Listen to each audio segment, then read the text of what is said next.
যোৱাকালি মানে আমাৰ স্কুলত ছেকেণ্ড ইউনিট টেষ্ট চলি আছে। চলি থকা সময়ত ল'ৰা দুজন অনুপস্থিত আছিল। অনুপস্থিত থকাত আমাৰ ক্লাছ টিচাৰে জনালে যে ল'ৰা দুজন আজি ছাৰ এবচেণ্ট আছে। মই লগে লগে ক'লোঁ ফোন লগোৱা, কিবা অসুখ বিসুখ হ'ব পাৰে। তেতিয়া ফোন লগোৱা হ'ল। লগোৱাত ক'লে মাকে ধৰি ক'লে আমাৰ ক্লাছ টিচাৰক, নাই গৈছে নহয়, পৰীক্ষা দিব গৈছে। লগে লগে মোক ফোনটো দিলে। সেই ফোনটোতে মই কথা পাতিলোঁ, নহয় বাইদেউ অহা নাই, আপোনালোকে আহি যাওকচোন স্কুললৈ, চাই যাওকহি। অহা নাই। তেতিয়া মানে তেওঁলোকে দেউতাক আহিছে, 10 মিনিটমান পিছতে দেউতাক আহিছে। আহি দেউতাকে কথা পাতিলে, অহা নাই। তাৰপিছতে গ'ল তেওঁলোকে বিচাৰিব যোৱাত আমিও আকৌ পৰীক্ষা চলি আছে যদিও আমি আকৌ খবৰ লৈছোঁ, ফোন কৰি পালেনে ল'ৰাকেইটা, যে ক'ৰবাত হয়তো পৰীক্ষাত ভয় কৰি পেলাই তেওঁলোকে হয়তো সেই সময়খিনি দোকানত বহি থাকিব পাৰে, পৰীক্ষা শেষ হোৱাৰ টাইমত ঘৰলৈ যাব পাৰে। তথাপিতো আমি গ'লোঁ, আমাৰ ষ্টাফৰো 2-3জন গ'ল, যে আমি দোকান চোকান এনেকৈ বিচাৰিলোঁ অলপ। আচলতে বিচাৰি যেতিয়া নেকি সিহঁতক ক'তো পোৱা নাই, তেতিয়া আমি জনালোঁ যে থানাত ব'লক বা থানাত যাওক আপোনালোকে। আমিও লগত গ'লোঁ থানাত গৈ আমি এজন ছাব ইন্সপেক্টৰ লগ পালোঁ। তেখেতক আমি ৰিকুৱেষ্ট কৰিলোঁ, তেওঁলোকৰ বাচ্ছা দুটা নাই, এনেকৈ স্কুলত নাই। তেখেতেও আমাক ক'লে, ঠিকে আছে, এটা কাম কৰক, আপোনালোকে লিখিতভাৱে দিয়ক। গাৰ্জেনক কৈছে দেই, গাৰ্জেনক কৈছে আপোনালোকে লিখিতভাৱে দিয়ক, ফটো দিয়ক। তেতিয়া আপোনাৰ 11:30মান বাজিছে। তাৰপিছতে আমি মানে কি কৰিলোঁ, তেখেতক কথাখিনি ক'লোঁ আৰু আপোনালোকে অলপ ব্যৱস্থা কৰক।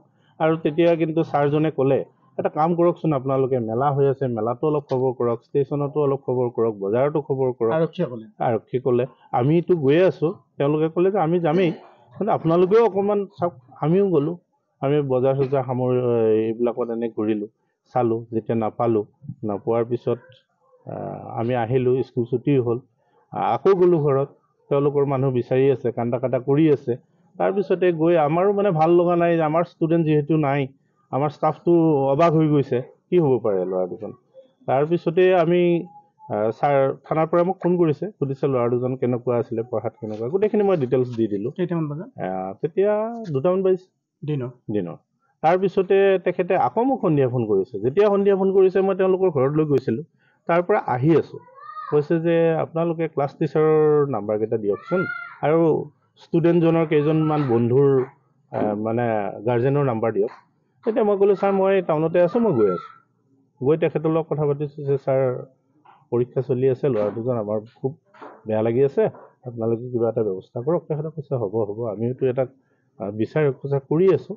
আমি আমাৰ তাৰ ক্লাছৰ বন্ধু কেইজনমানৰ গাৰ্জেনৰ নাম্বাৰো দিলোঁ।